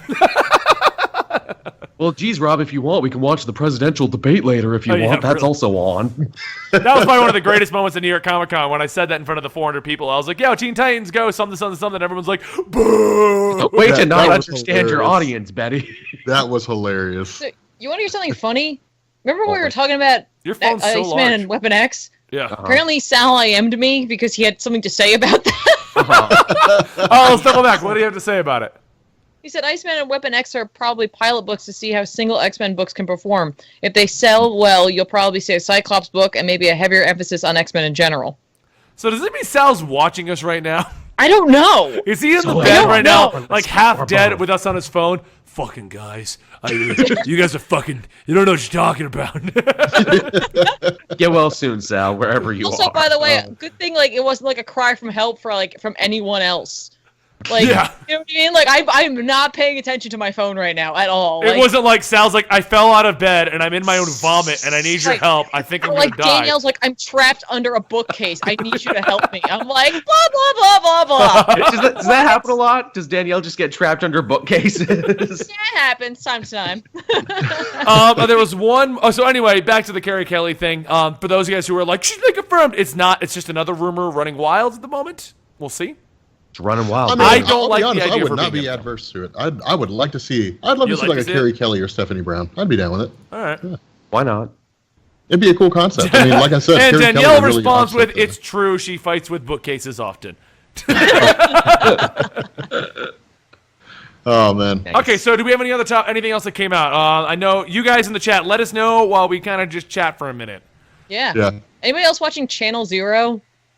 Oh, that? that's the horror anthology, isn't from Uh-huh. Landis, where he's basically doing all the creepypastas. Well, he's just a producer on it essentially. And there's a guy named Chris Straub. He's a webcomic writer. He wrote like Slipstream Crisis and a couple of other things. Yeah. And he wrote a story, a creepypasta called Candle Cove. So basically, Sci-Fi About went the ahead creepy and channel, yeah. Yeah, and essentially they took these stories and they have made essentially they're like 6-episode series essentially out of it, like seasons or whatever. So they're going to do Candle Cove and they're going to do another one after that. Interesting. So- I feel like I Oh, should watch wow. it now because I'm It's hearing the thing with all the teeth. It's the teeth monster. Oh no, not the teeth. Travis Okay. says we didn't talk Teeth. about Renew Your Vows. Okay, I'm just gonna say this once, and then that's the point of this whole thing. If we've already talked about a topic, there's no we've talked about Renew Your Vows before. We're not gonna talk We about it every can't week. re-talk about it. We're not gonna talk about it every week because you want us to talk about Renew Your Vows. It's not out yet. There's nothing new to mention. We'll talk about it when it comes out. Right, it's Right? not out yet. There's nothing to talk about. Check the As I'm poll on this next rant, poll. I am checking the last week to make sure no news came out. Like just something come out. Oh my god. Yeah, look- By the way, Saga 39 comes out October 26th. Whoever said that in the chat. Okay. We'll do this last one. They wanted to know your expectations, Tiffany. For For Strange? Yeah. I expect that it better be awesome. I have literally, I'm not looking at anything else anymore. I'm avoiding any extra TV spots, any extra trailers, any extra information. I've stopped. I'm putting myself on like a hiatus from it because I want to go in and not have much more spoiled. You know what I mean? Like someone actually tweeted at me today and was like, "Did you hear the theme that like apparently they released his like music?" And I was like, "I don't want to hear it. I want to hear it when I'm in the movie. Right. Like I want to go to the theater and I want to have as much of an experience just there as I can." But that last trailer sold me. They're gonna do magic. They're calling it magic. They're calling it mysticism. Yes, I'm in. And they feature the time stone. I'm actually 100% on board with you. I know. I actually I'm a little upset about that. I don't like watching any previews or trailers to the movies because I like to go in with my own expectations, and I also don't read anyone's reviews on any movie I know I'm going to see until I get out and I have my opinions. Because my opinion is that when you see it, when you get other people's opinions, it already predisposes you to think that way. Yep, exactly. That's exactly. Yeah, it's called confirmation bias. God help us if that movie is bad. We're going to hear news reports and parts of Jersey are on fire tonight. Yeah, exactly. As a woman you in hear the glasses. screams from New Jersey. Tiny woman is just yelling. We don't know what's going on, but she just keeps screaming. No, okay, so Legends of Tomorrow gave us our first look at Our Man returning with the JSA team. Yeah. Okay. Which actually looks pretty solid. Yeah, they do look pretty good. Yeah, it looked pretty interesting. I like that's the thing for Legends of Tomorrow. No one likes our team. What do we do? We'll introduce a new, better team that people can follow. There you go. See, I'm surprised they're not going with like Alan Scott because it looks like they're going with Commander Steel, Our Man, Stargirl. Citizen Steel. No, well, they're calling him Commander Steel in this one. Oh well. There's two Haywoods because there's the younger Haywood and then there's probably the other Haywood who's Commander. Yeah, and then Stargirl, and then I guess a different great. iteration of Vixen. But yeah, like I'm surprised. I thought they were going to go with like Alan Scott. I was really hoping we'd see Alan Scott. I think they might have Green Lanterns earmarked for something else because the Dominators are going to be the villains to cross over all these shows. So don't be shocked if something Green Lantern doesn't show up at the end. Huh. I gotta say, it sounds like Rob's really obsessed with Alan Scott. It sounds like he's got a thing based on the number of times he said his name. Alan Scott. Yeah, you want to see Alan Scott, Rob? Alan Scott and the Alan Scott. Strong name. It's a good strong name, Alan Scott. He does Alan Scott stuff where he has the Alan Scott ring that allows him to Alan Scott people.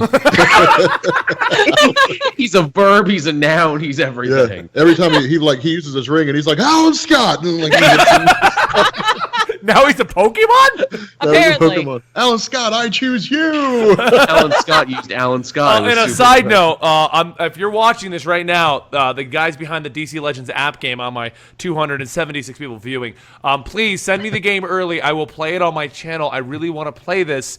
Send me the DC Legends app game so I can yell, Alan Scott, I choose you. Nice. Oh, man. You're probably all sitting there like, where is this coming from? Just so I can yell, Alan Scott, I choose you. That's what I wanted. Yeah. Alan Scott. Like, dude, that sounds... Dude, let me tell you something. I would so read, like an Earth 2 comic, or I haven't been reading Earth 2 Society. Is Alan Scott in that? Or did they go back to the original Justice Society? Yeah, he's still there. The original Justice Society hasn't come back yet. Dude, I would be so down if he's like, hey guys, I have a new battle cry. They're like, what's that? He's like, I say my name. And so like Darkseid and his forces show up and he's like, let's get him, guys. Alan Scott. Good job, Leroy. Bob's catchphrase, like. Oh man. Yep. That's Like, okay. That's how you end all your videos. Instead of saying peace. Yeah. Just Alan say, Scott. Alan Scott. Dude, pimps on into you a need room. to Alan start Scott. doing that. You need to end every DC video with Alan Scott out. And with that being said, we're going to bring this video to an end, and I will catch you guys later. Alan Scott. Stay Alan Scott. That would be Stay the proud. greatest inside joke ever, where you just start getting your viewers involved, and they're just going to be like, what is this? I'm going to start ending... Like, people would just start saying it. Dude, we should both start doing that. From now on, I'm will ending do that. every video with, all right, guys, and you can catch me on Twitter at ComicStorian and Alan Scott. Alan Scott. And then the news gets Alan back to DC, and they're like, "Man, we're getting a lot of groundswell for Alan Scott. People are just loving him right now on the It internet. becomes like a What should we trending do? topic. Why is everybody Googling Alan Scott? What the fuck's going on? Should we give him a new solo series? What should we do? That's how we'll know if it's taking effect. And suddenly it's like, this week's solicitations, Alan Scott, the Green Lantern #1. And it's like, Vinny, we did it, man. I'm doing that. That is legitimately how I'm closing out every one of my videos. I'm gonna We're do doing that. it now. That's You gonna got be everyone do it. That's the thing now. Sal's not here, so we're going to take his silence as an agreement. Alan do it. Scott. And remember, Alan everybody, Scott. always Alan Scott. He was like, why is everybody saying Alan Scott at the end of their videos? Just mess with everybody's minds. Alan Scott. Anyway, yeah, what does everybody have going on this week? I think we're kind of wrapping this podcast up now. No, Since we're just kind of what, rambling you on. want to leave, Rob? Is that what you're telling me? Well, I mean, I gotta record stuff. I got. Actually, I've got a record lot of the work death to of do. Galactus. I'm doing a brand deal for. Funny side note, you guys. I know you all hate brand deals, but whenever I get a brand deal, you get a very creative video out of me because I try to make it so that the video is something you'd want to watch. Aw. So, See, I'm very transparent about it when I do them. Hey, look at the cool shit these people sent me. oh no, I always do that. This video is brought to you and sponsored by these guys right here. Here's the video. But it's for okay. For those of you guys who don't know much about me, I'm very addicted to app games on my phone. Like legitimately. Yes.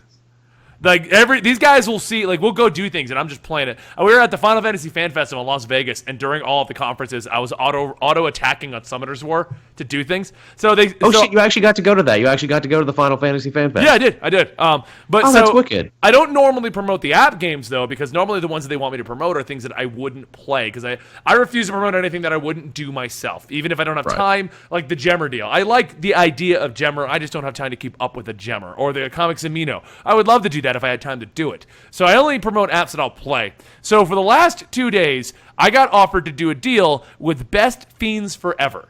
So it's Fun name. basically Clicker Hero, where you load up and you just start tapping everything. And so I just do this. Uh-huh. But what I'm getting at is, because I don't like just doing a video about these things, because no one wants to watch that, so what's the point? They're getting a video out of me, and I wanted to get your 3. The thing that I'm asking is, Oh, this will what- be good. what is missing from DC Rebirth that you want? That's my list I'm making. The things I want in Rebirth that aren't there. Brought to you by Best Fiends Forever. And Alan Scott. And Alan Scott. Always Alan Scott. See, look, I'm trying to. Is this just a clicker game? See? How strong is your index finger now after all that exercise? It's 5.68 billion. I know you were trying to make a funny pun, but the index finger's actually got a level marker on it. So Oh, shit, for real. I did not know that. I'm about to break the boss down. See. So what are you guys missing from DC Rebirth? For me, it's Shazam and Martian Manhunter. That's Ooh, definite. yeah. Yeah, Martian They're probably Manhunter. going to get minis. If Captain Atom can get a mini, I imagine those two, and probably Booster Gold will get a mini. Yeah. I would say I like Shazam. I think the interesting thing about Shazam, he's got such an interesting history because it almost seems to fall parallel with Wonder Woman.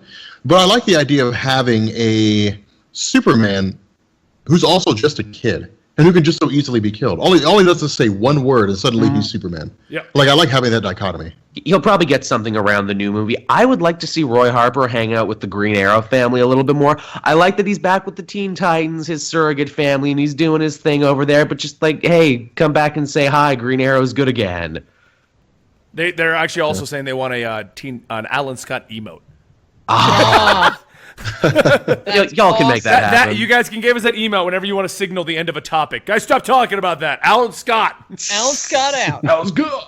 But I'm yeah, totally on board, by the way, with Martian Manhunter. I'd I'd like love to his see him come character. back. Shazam would be great. Some classics like Plastic Man would be fun.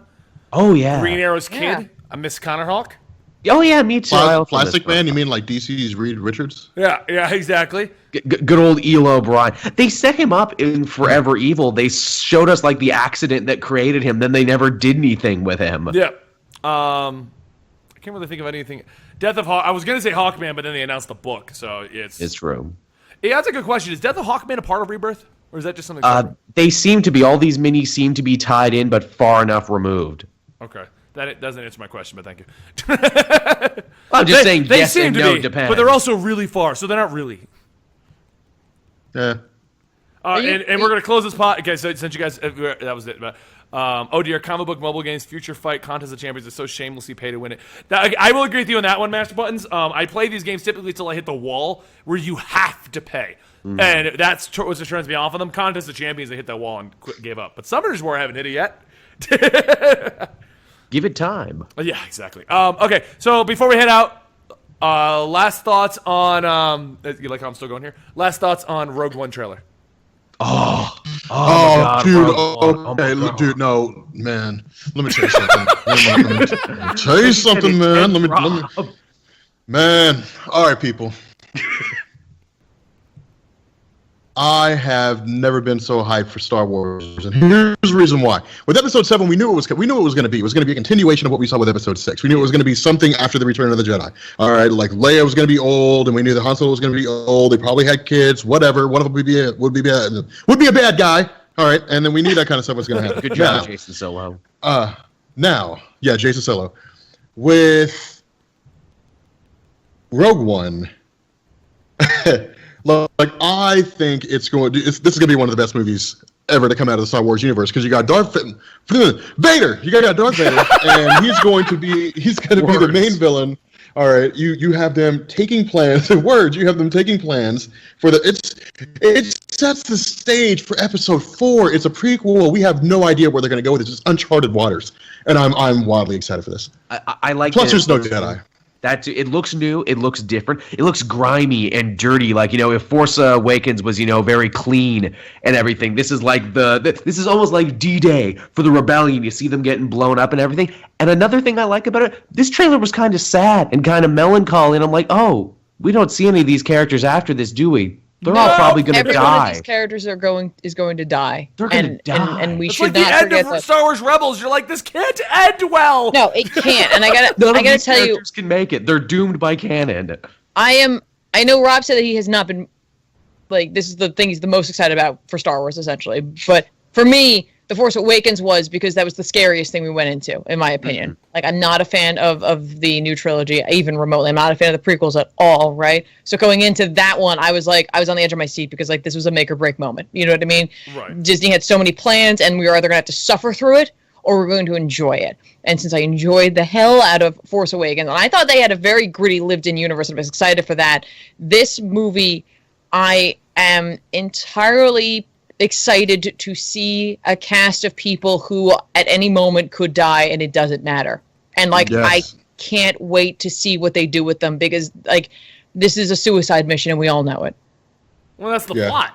I know. That's what I love about that. Like, you don't. Many Bothans died. I know. It's like okay. It's not like this at all. But like, when you think about it, there are certain movies that you already know the ending to.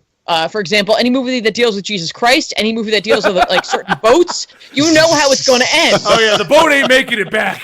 Right? Like, yeah, you say that until Fox releases like Jesus, the Untold Story. It's like, and then he lived. Exactly. Because he was on a boat.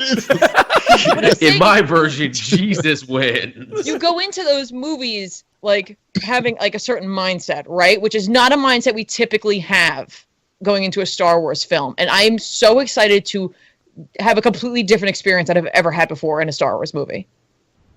And it just looks so cool, too, from the designs and everything. Everything looks iconic, and that's a word I don't throw around a lot. I know, and I know I've already mentioned it, but damn, the chick who plays Mon Mothma just looks like Mon Mothma. Pitch perfect. Like, wow. I'm excited. I love Star Wars in general, though. Like, I mean, Disney could probably like print Star Wars napkins, and I'd be like, I got Darth Vader napkins. What? They will. If it's anything like when Force Awakens came out and it was around Christmas, we'll probably see a bunch of new Rogue One merchandise. For the record, for those, I'm gonna leave with because what you just said. I'm gonna leave this on the note for everyone to have a look at. So basically, if you want to know the worst merchandising op I've ever seen, go look up BB-8 oranges. Yeah. I saw those. Yes, I remember. BB-8 oranges. Yeah. They were just going for it. They're swinging for the fences. That one. But yeah, I can't wait. We're going to see a Grand Admiral. Oh. We're going to see a Grand Admiral, guys. Who's not Thrawn. Yeah. Guys. Yeah. Well, not only that, I mean, it's got some strong, like, we got Donnie Yen. Hell yeah. Hell yeah. Like, we've got Forrest Whitaker. Yeah. Yeah. He's like, that he's, by the way, not Forrest Whitaker, but Donnie Yen, that we assume that he's probably Force sensitive, but not a Jedi, right? Yeah. Which is like, he's just very spiritual, right? That's what I assume, because he talks about the Force, so I assume he's not, but he looks like he has like a Force pike, which is probably what he's using for a weapon, so. Yeah. We got Mads Mikkelsen building the Death Star. Yeah, and we have Alan Tudyk playing the voice of a droid. Yes. I'm so excited. Hey, you got Firefly Like, all in the- my Star Wars. Good job. I know. I know. Okay, we'll end it because this guy's freaking out in the chat, but we're going to end it here with this. Yes, the Justice Society is officially in the second episode of Legends of Tomorrow. Sure is. Yes. Alan The other Scott. thing, the only other thing that like this movie needs, all right, Alan Scott. The only other thing that this movie needs, I don't like Stargirl. The I Force don't like Awakens how Stargirl works, but Wilkes, that's The only other thing we need in this movie is we need like 80s bad guy. All right, we need Al Leong. Alan whatever it is. Scott? The guy. No, not Alan Scott. the guy who played the bad guy in every 80s movie ever. That Asian guy. You guys know what I'm talking about? 80s Oh, bad guy. yeah. Yeah, I know. There was a homeless guy down in Phoenix Park. We used to call him 80s bad guy because he looked like that dude. But like that's the guy we need. Like we need him to be in this movie. I All right, know. and on that note, why don't we go ahead and start closing out, Tiffany, with you taking point. Say your okay. final thoughts and then what Comic Pop Oh is no, doing no! this All I week. was gonna say was I thought that Rob was gonna say the only thing we're missing from this movie is us being in there, Yeah, Oh, I'd like that's true that. too. right? That's it. I don't That's need true. a big part. Just put me in there. I'll be Cantina guy number 3. It's fine. Yeah. So, That's right. okay, Oh, man. Tiffany, Yes, what is Comic Pop doing this week? that's a great question. Because So, last week you guys did Baltimore and New York. That's right. Yeah, we kind of forgot we had our Baltimore video that had never went out. We're like, oops. So put that out. Tomorrow will be Elseworlds Exchange, and then later that evening, back issues will drop, which will actually be a Green Arrow story. And I was on that one. It's an older one too. Nice. It's like a gritty. I'm just gonna tell you, it's Longbow Hunters. Of course. You We said spoiled hold it. it. Like there's only a couple. It Sal could be. never spoils it. You've ruined I spoiled Sal's it. thing. I spoiled it. You know what? Sal's not here. That'll teach him. That'll learn them. And then we also have a Doctor Strange Powers video coming out, and I narrated that one, Killer. Very Nice. and I kept myself together. So, okay, Rob, what are Hell you yeah. doing? Anything? No? Okay. Joel, what's up? Yeah, I have. Shut up. I have. Shut up, Joel. Joel, I swear to God, man, if you don't do, I'm gonna Alan Scott the hell out of you if you don't. So, That's okay. dude, oh my God, dude, I have so much. So I have the Death of Galactus tomorrow, and then I think I'm gonna do the EX4 Extinction where they killed 16 million mutants. Oh, and then I'm doing the Flash Speed Force Lightning Colors. That's right, I forgot about that. Apparently, there's lightning colors, and then there's Captain America lifting Thor's hammer. Like, I forgot that there were Speed Force lightning colors. Like, I have Ryan writing the script. I don't. It's his problem, not But mine. yeah, I forgot about that. You're breaking up like I was like, crazy. have fun, Your man. internet's Good going luck. to Shit. I think Max is eating your router. My internet. Max better not be. All right, Joel, what are you doing this week? Well, Shout out, check Joel. On Comic Storian, we're going to be bringing you... No, go ahead. Motherfucker. Damn motherfucker. Ooh, getting all Alan Scott up in this bitch, man. What would Alan Scott do in this situation? What would Alan Scott do? He'd probably punch you with his Green Lantern. Yeah, if you check on out the channel tomorrow, brand new episode of the Comic Multiverse. That's the show I do with Matt. I talk all my New York Comic Con adventures and everything over there. Also, hey, Star Wars Rebels is up if you want more Star Wars. That's on the channel right now. And yeah, just, a whole week's worth of comics. That's pretty much it. Alan Scott. That is going to be that's like our and over. In our Comic Storian this week, you're going to get let me look at the schedule. Harley Quinn zombie story issues 1 through 3 comes out tomorrow. That's where she fights the alien hot dog zombies thing. Apparently, I was supposed to do What Happened to Young Justice. That's moved to next week because that doesn't exist. Then you're going to get the new Wasp origin, Nadia Pym, on Thursday, along with the Pokemon arc over on Manga Storian. Also, Wednesday is that Heroes of the Storm thing at Eligible Monster, and we're doing Thursday is 50 Facts of Overwatch with Rob. And then Friday Nice. is going to be the Overwatch comic that just came out. Then we also have Deadpool versus Gambit on Friday and Monster Musume on Manga Storian. Saturday is going to be Old Man Logan Volume 2. And then we have Harbinger on Sunday. Then next week we're going to do a little bit of Doctor Strange. We're going to do more Attack on Titan over on Manga Storian. Over on Comic Storm we're going to have Flash. And over on Manga Storm we're going to have Tokyo Jesus. Ghoul. Over on the... What's that? What? I was gonna say, are you gonna sleep at all in that time, or just no? No, The trick to doing a lot of videos is hiring people. it was invoking Alan Scott. Have people write them for you, and it makes life so much easier. And on that note, we're going to end today's podcast. So I will see you all later with Alan Scott. Alan Scott. Friggin' Alan Scott. Tiffany You said. got to do it too. I will end this also with an Alan Scott